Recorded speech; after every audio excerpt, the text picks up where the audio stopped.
You don't have, you wouldn't consider yourself an expert in sociology? I mean, I don't consider sociology a particularly expert field, but go ahead. I think I'm able to read a sociological study.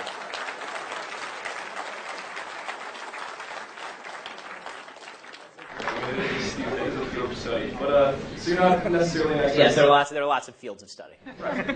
Well, what I'm getting at is there's a lot of topics. Put it this way, I know a lot less about welding than I do about sociology. What I'm getting at is that you're not considered an expert in sociology, psychology, gender studies, lesbian dance theory, many of these things that you've brought up tonight. I know a lot more about all those others than lesbian dance theory. As far as, if you want to take issue with the argument, I would urge you not to use the argument from authority, which is somebody has a PhD by their name, they know what they're talking about. That's a dumb argument. What I'm trying to get at is that the fact that do you have any other further education in any of these topics or any of these fields of study? I don't need a 7-year degree in sociology. No bullshit when I hear it.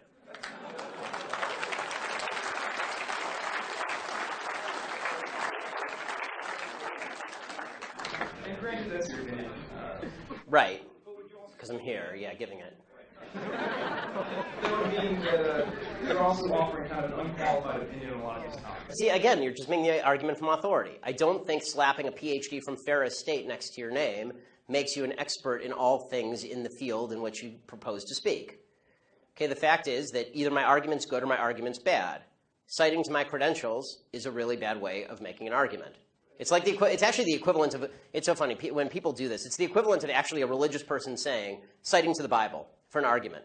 I'm a very religious person, right? I mean, see this? It's the yarmulke, okay? I'm a religious person, okay? I never cite to the Bible. The reason I don't cite to the Bible is because that's an argument from authority. Okay, you may not believe the authority to which I'm citing. I don't believe the authority to which you're citing. So you're going to have to make me an argument as to what I'm saying that's wrong instead of just saying I don't have the properly enumerated degree from the institution of your choice. I'm merely citing academia. If you haven't done any significant study or any type of educational, you haven't established yourself as a PhD or a doctor in any of these programs, so how can you make a qualified opinion on any of these topics is my question. Because I have read the studies and I can have an opinion on them. And that's your opinion and mine was just stated, so thank you. Yes, that was my opinion.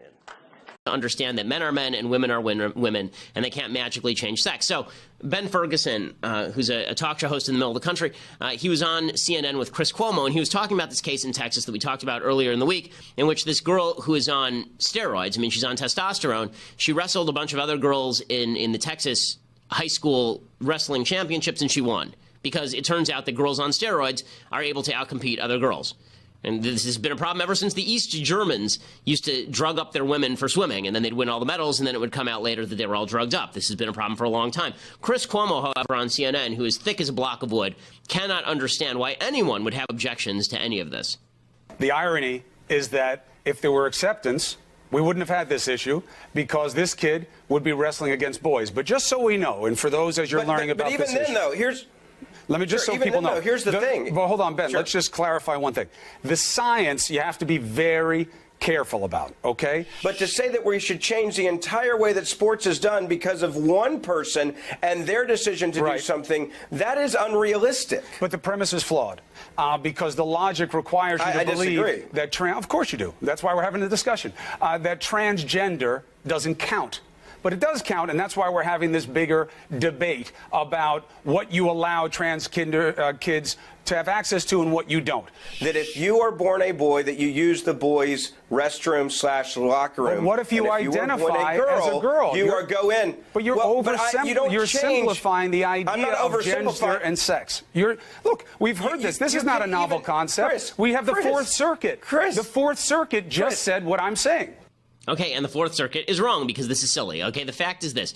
If you're going to separate gender from sex, and you're just going to say that what gender is however you feel in your head, then there aren't two genders, right? There's no transgenders. There's not two genders. There's not 50 genders, as Facebook would have you believe. There are infinite numbers of genders, right? Because I am Ben-gendered, right? In my head, my gender is exactly what I say it is. And in your head, you have the number of genders that you say you have. The fact is that if you want to make gender so specific that it's just what's going on in your mind, then why box it into a various series of categories? Why not instead just say that you are, Bob-gendered or military or Millie-gendered, right? You have your own gender.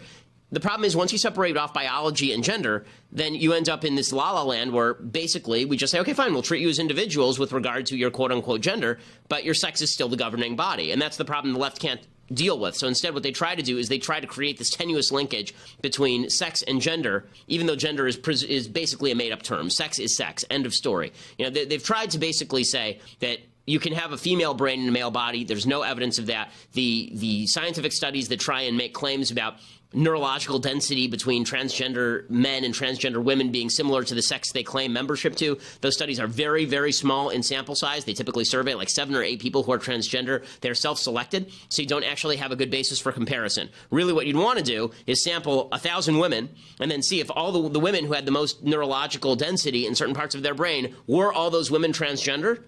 If the answer is yes, then maybe you have something. If the answer is no, then there's no correlation even. So these studies are really poorly done. They don't hold up under scrutiny. The fact is this: we just don't know that much about how the human brain works. And I would assume that if you are transgender and if you have some sort of mental disorder, that there is a biological basis for the mental disorder. Nobody's claiming that it's you're faking it or that you're choosing to be this thing.